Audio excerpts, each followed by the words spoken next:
और बात तेरा काम नहीं आवे संतों सरने लाग रे। क्या सोए गफलत में बंदे, जाग जाग भर जाग। तो ये संत संग लगना, यानी संत के पास जाओगे परमात्मा की कथा सुनाओगा। एक कथा आपको घर घर बैठे सुन लग रही, ये जीवित मरो। क्या कह रहे हैं गुरुदेव? और बात तेरे काम न आवे संतों शरण लाग रे। और गुरुदेव कह रहे हैं जब आप संत के पास जाओगे, संतों के पास जाओगे, क्योंकि भाई और बहनों, संत भगत को भी कहते हैं और संत सतगुरु को भी कहते हैं। साहिब से सतगुरु भय, सतगुरु से भय संत, और धर धर वेख विशाल अंग, ये खेल है आदि और अंत। असल में परमात्मा संत होता नहीं है, परमात्मा केवल एक संत की भूमिका करता है। परमात्मा भगत होता नहीं है, असल में परमात्मा एक भगत की भूमिका करके दिखाता है। साध, साधु, संत, भगत, ये शब्द आप और हम जैसे दो कोटि के जीवों के लिए हैं, आप और हमारे जैसे दो कोटि के जीवों के लिए। अब दुनिया भर में बहुत सारे संत महात्मा हो गए, इसलिए परमेश्वर ने अपने नाम के आगे संत लगाना पड़ता है, उन नकली साधु संतों महात्माओं से अपनी तुलना करने के लिए, कि जिनको तुम संत महात्मा मान रहे हो, साधु महात्मा मान रहे हो, ये असल में पूरे संत भी नहीं है, पूरे साधु भी नहीं है। इसलिए असल में जो संत होता है वो भगत को कहा जाता है। तो गुरुदेव भगवान कहते हैं और बात तेरा काम न आवे संतों शरण लाग रे। संत नहीं कहा, संतों, जबकि पृथ्वी पर तो एक समय में केवल एक ही संत होता है। पूर्ण संत तो केवल एक ही होता है और स्वयं वो परमात्मा होता है, कबीर देव भगवान होते हैं, और वर्तमान में निसंदेह हमारे पूज्य गुरुदेव भगवान है। लेकिन यहां शब्द में गुरुदेव ने क्या शब्द यूज किया है? संतों। संतों यानी बहुत सारे संत, यानी यहां पर भक्तों की तरफ इशारा है, साध संगति के लिए इशारा है यहां पर, कि व्यर्थ की जो तुम बातें करते हो, व्यर्थ की तुम फालतू की जो ये जिम्मेदारियां लेके घूमते हो, इससे अच्छा है ज्यादा से ज्यादा समय संतों के बीच में बैठो, भक्तों के बीच में बैठो, साध संगत करो, संत समागम करो, ज्ञान पे चर्चा करो, दृढ़ हो जाओ भक्ति पर। और बात तेरा काम न आवे संतों शरणा लाग रे। अब फिर गुरुदेव क्या कह रहे हैं कि संत क्या बताएगा? संत क्या बताएगा? संत परमात्मा की चर्चा करेगा, संत भक्ति मार्ग की बातें करेगा। गुरुदेव कहते हैं सूत्या संत जगाइए, वो रटे राम का नाम। सूत्या संत जगाइए, यानी कोई भगत आत्मा अगर सो भी रही है ना, तो कहते हैं यदि आप जाकर उसको जगाओगे, सत्साहिब करोगे ना, तो उठते ही जय बंदी छोड़ की सत्साहिब जी सत्साहिब, वो परमात्मा की चर्चा करेगा, या उठते ही अपना कोई सुमरण करने लग जाएगा। तो कहते हैं सूत्या साधु जगाइए, वो रटे राम का नाम, और ये तीनों सूते भले, सिंह साकट और सांप। शेर, साकट व्यक्ति और सांप, परमात्मा कहते हैं इस बीमारी को नहीं छेड़ना चाहिए, इनको तो सूता रहना देना चाहिए, इनको नहीं जगाना चाहिए। शेर अगर जाग गया तो क्या करेगा, आप सबको पता है। साकट व्यक्ति अगर जाग गया तो क्या करेगा, उल्टी उल्टी बातें करेगा। और सर्प, सर्प को छेड़ोगे, जगाओगे तो क्या करेगा, उसका तो एक ही काम है, फुकार मारना, और अगर दाव लग जाए तो डंक मारना। तो परमात्मा कहते हैं इस वाणी के माध्यम से सिंह, शाकट और सांप, यहां पर परमात्मा ने दुष्ट प्रवृत्ति के लोगों की तरफ इशारा किया है, कि भगत ने केवल अपने भगत भाई बहनों के पास में उठना बैठना चाहिए, परमात्मा की चर्चा करनी चाहिए। और जो फालतू के लोग हैं, जो भक्तिहीन हैं, जिनके पास राम नाम की कोई चर्चा नहीं है, अगर आप उनके पास जाकर बैठोगे, कोई चर्चा शुरू करोगे, तो वो तो सांसारिक बातें करेंगे, उल्टी उल्टी बातें करेंगे। तू करेगा भक्ति की बात, वो कहेंगे के दरिया भक्ति में क्यों लेना देना है, रहने दे, गणा भगत ना बने, बाबा ना बने, तेरे जैसे बहुत जालिए, कुछ ना रखे, अपना धंधा करो, बच्चे पालो, यही भक्ति है। तो वो उल्टी बातें करेगा। इसलिए परमात्मा कहते हैं सूत्या साधु जगाइए, वो रटे हरि का नाम, और ये तीनों सूते भले, सिंह साकट और सांप। तो क्या कह रहे हैं गुरुदेव भगवान? और बात तेरा काम न आवे संतों शरण लाग रे। और फिर गुरुदेव कह रहे हैं संत क्या करेगा? एक बार फिर से सुन लो क्या कह रहे हैं परमात्मा, संत क्या करेगा? और बात तेरा काम नहीं आवे संतों सरने लाग रे। क्या सोए गफलत में बंदे, जाग जाग दर जाग। तो ये संत संग लगना, यानी संत के पास जाओगे तो परमात्मा की कथा सुना होगा। एक कथा आपको घर घर बैठे सुना लग रही, ये जीवित मरो। क्या करें गुरुदेव? यदि आप संत के पास जाओगे तो संत क्या करेगा? परमात्मा की कथा सुनाएगा। क्या आज गुरुदेव भगवान के इस वचन अनुसार इन सतलोक आश्रमों में, इन आश्रमों से जुड़ी हुई संगत के बीच में ये काम हो रहा है? बिल्कुल नहीं हो रहा। बेचारी संगत उन आश्रमों में जाती है साध संगति करने के लिए, परमात्मा की चर्चा करने के लिए, लेकिन वहां कोई परमात्मा की चर्चा नहीं करता है। सबकी नजर लड्डू जलेबी बर्फी पे रहती है, उस आश्रम में घूमने पे लगी रहती है, प्रदर्शनियां देखने पे लगी रहती हैं। कबीर जी का झोपड़ा देखेंगे, फिर सेल्फी लेंगे, फोटो खींचेंगे, जुलाहों का कुआं, लहर तारा तालाब, और थोड़ा बहुत समय बच गया तो फिर राजनीति की चर्चा चलेंगी कि रे पिछली बार अपन ने कांग्रेस को वोट दिए थे, भाई क्या हुआ, कुछ किया कि नहीं किया उन्होंने, गुरुजी की जमानत की कोई बात हुई कि नहीं हुई? अरे छोड़ो, कांग्रेस ने तो कुछ नहीं किया, इसीलिए तो हम लोगों ने पार्टी चेंज कर ली। अब की बार फिर हमने बीजेपी को सपोर्ट कर दिया, अब बीजेपी गुरुजी की जमानत करवाएगी।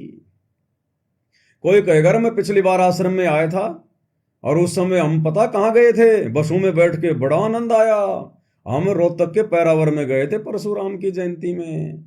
कोई कहेगा रे यार तू तो लेट हो गया। और अब की बार कहाँ गए थे पता है? अब की बार हम सिरसा में गए थे, अनाज मंडी में। मुख्यमंत्री आए थे हरियाणा के, वहां पर कबीर जयंती मनाने गए थे हम, कबीर प्रकट दिवस को छोड़कर। उन आश्रमों में भाई और बहनों ये चर्चाएं होती हैं। और गुरुदेव कहते हैं संत से मिलोगे, संत की शरण में लगोगे तो वो परमात्मा की चर्चा करेगा, परमात्मा की कथा सुनाएगा। और राम नाम की चर्चा इन आश्रमों में भाई और बहनों देखने और सुनने को भी नहीं है।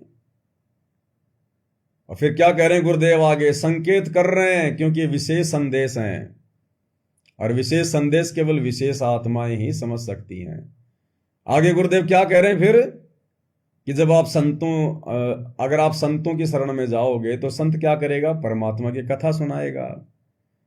और गुरुदेव कह रहे हैं अब आपको कथा सुनने के लिए कहीं जाने की जरूरत भी नहीं है। विचार करना भाई और बहनों, परमात्मा इस परीक्षा के समय में आश्रमों के पक्ष में नहीं है। देख लो क्या कह रहे हैं गुरुदेव भगवान, ध्यान से देख लो। जाओगे तो परमात्मा की कथा सुना होगा। एक कथा आपको घर घर बैठे सुना लग रही, ये जीवित मरो। अब गुरुदेव कह रहे हैं अब कथा आपको घर घर बैठे सुनने को मिल रही। अरे गुरुदेव ने सोशल मीडिया दे दी कि नहीं दी? गुरुदेव ने सबकी जेब में मोबाइल डाल दिए कि नहीं डाल दिए? यूट्यूब पे सत्संग आ रहे कि नहीं आ रहे? ये विशेष संदेश यूट्यूब पे आ रहे कि नहीं आ रहे? ये सत्संग नहीं है क्या? तुम सबके घरों में मेमोरी कार्ड है, स्पीकर है, क्या वो सत्संग नहीं है क्या? तो गुरुदेव तो वर्तमान में जेल में बैठे हुए ना, हिसार जेल में। और गुरुदेव क्या कह रहे हैं कि अब आपको सत्संग सुनने के लिए कहीं जाने की जरूरत भी नहीं है। यानी आपको आश्रमों में भी जाने की जरूरत नहीं है सत्संग सुनने के लिए, अगर जरा भी बुद्धि विवेक भक्तों में बचा है तो ये संकेत कर दिया गुरुदेव ने समझदार आत्माओं के लिए।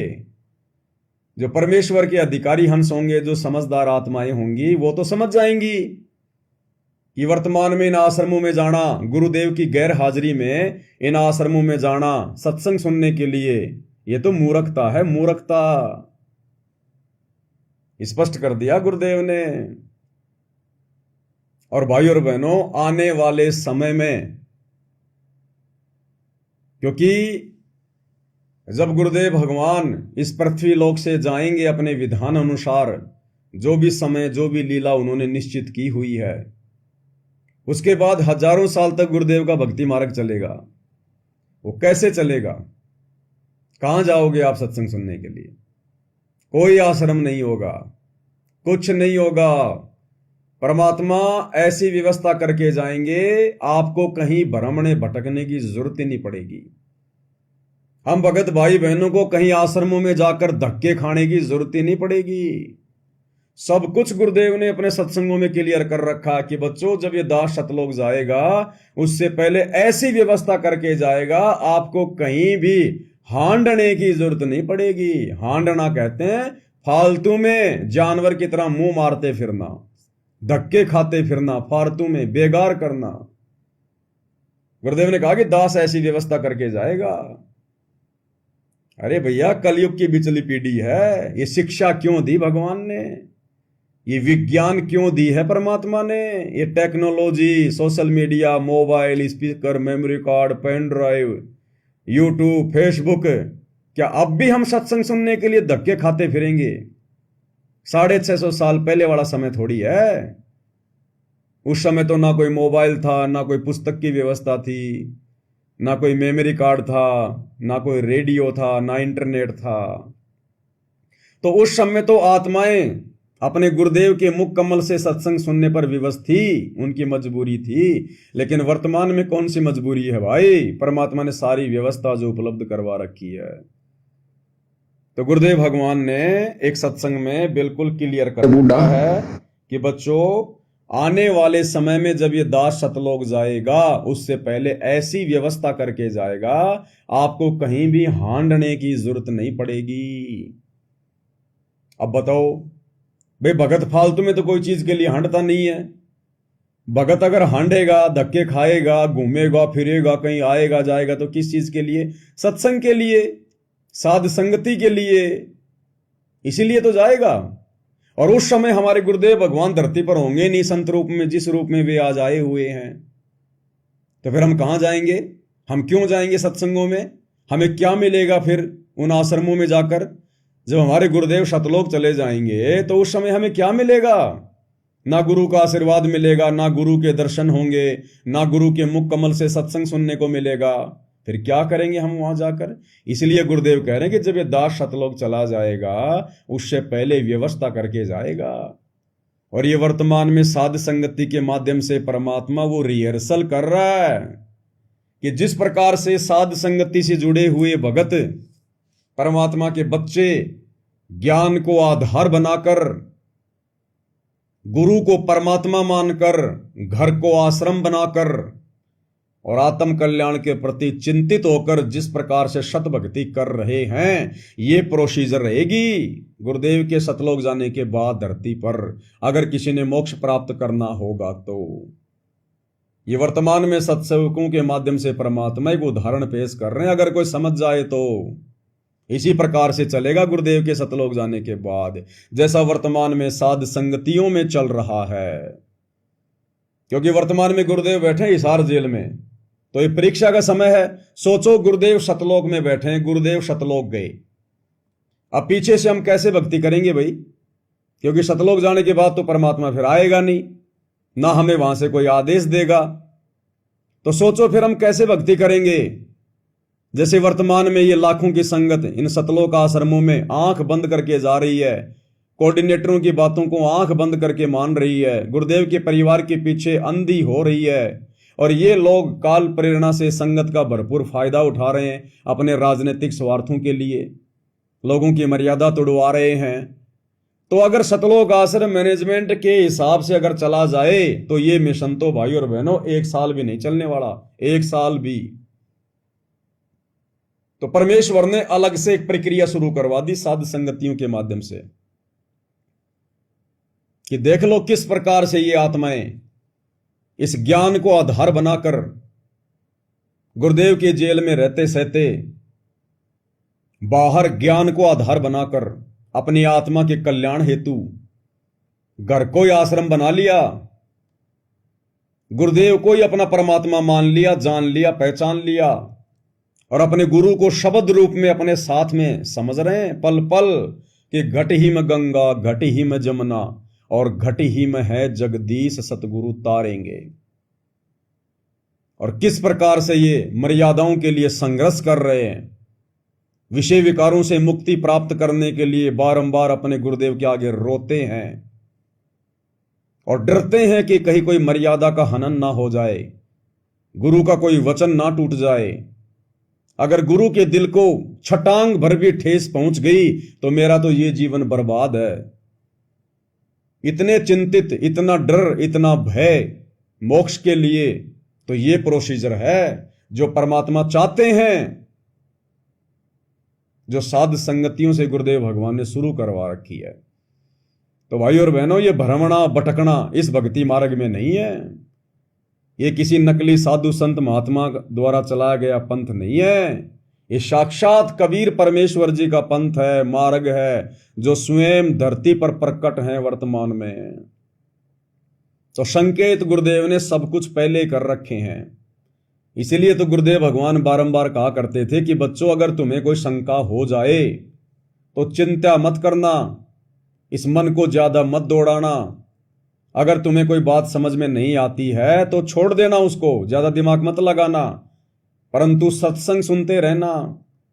सत्संग में आपकी उस शंका का अवश्य समाधान होगा। नहीं होगा तो ये परमात्मा उस सत्संग में नई बात डाल देगा। ये समर्थ है। ये जरूरी नहीं है कि गुरुदेव ने अगर जिंद के सत्संग, अगर एक एक घंटे के अगर 27-28 सत्संग जो करके छोड़ दिए तो सत्संग में वो ही शब्द रहेंगे। नहीं, ये समर्थ है। वर्षों पहले किए गए उन सत्संगों में परमात्मा उसी आवाज में और नई चीजें ऐड कर देगा। ये वो परमात्मा है, वो समर्थ है। अरे उदाहरण दिए हैं गुरुदेव ने विश्वास के लिए। 650 साल पहले सर्वानंद 3 बार लिखवा कर लाया था कि कबीर हार गया, सर्वानंद विजय हुआ। और जैसे ही अपने घर के दरवाजे पर आता, वो लिखे हुए अक्षर भी चेंज हो जाते उसकी आंखों के सामने। तो ये वही तो समर्थ कबीर भगवान आज हमें सतगुरु के रूप में प्राप्त है। सतगुरु जो चावे सो कर ही, 14 कोटि दूत यम डर ही, ओत भूत जम त्रास निवारे, और चित्रगुप्त के कागज फाड़े। जो परमात्मा चित्रगुप्त की बही में लिखे हुए अपने भगत के लेख को मिटा सकता है, चेंज कर सकता है, एडिट कर सकता है, वो क्या नहीं कर सकता। तो ये वो समर्थ है। इसलिए भगत ने हर प्रकार की चिंताओं से हटकर केवल अपने गुरुदेव के द्वारा बताए गए भक्ति विधान के अनुसार ही आगे बढ़ना चाहिए। भक्तों को देखकर आगे नहीं बढ़ना चाहिए। गुरु का कोई बेटा बेटी समझ के उनको देखकर, उनकी रहनी करनी को देखकर, उनकी काल प्रेरित हरकतों को देखकर आगे नहीं बढ़ना चाहिए। ये समर्थ है, कबीर भगवान है। ये कोई बेटा बेटी पैदा करने नहीं आता और ना इसका कोई बेटा बेटी है। और असल में अगर इस कबीर भगवान सतगुरु रामपाल जी का कोई बेटा बेटी भी है तो केवल वो भगत हैं जो वर्तमान में उन्हें अपना बाप मानकर वो हाथ अपना रख दे सिर पर, जिसने मान गुरु को बाप लिया, जिसने ना विनाशी का नाप लिया, उसने जाप अजप्पा जाप लिया। तो वर्तमान में अगर सतगुरु रामपाल जी भगवान का कोई असली रियल बेटा बेटी भी है तो केवल वो भगत आत्माएं हैं जो वर्तमान में उनको अपना बाप मानकर, अपना कबीर भगवान मानकर, और उस कागज की नकली कबीर की दाढ़ी मूंछ वाली फोटो को फाड़ फाड़ के साइड में करके, और जो अपनी भक्ति क्रिया मर्यादा में रह के कर रहा है। असल में ये उन सबका बाप है, सबका पिता है।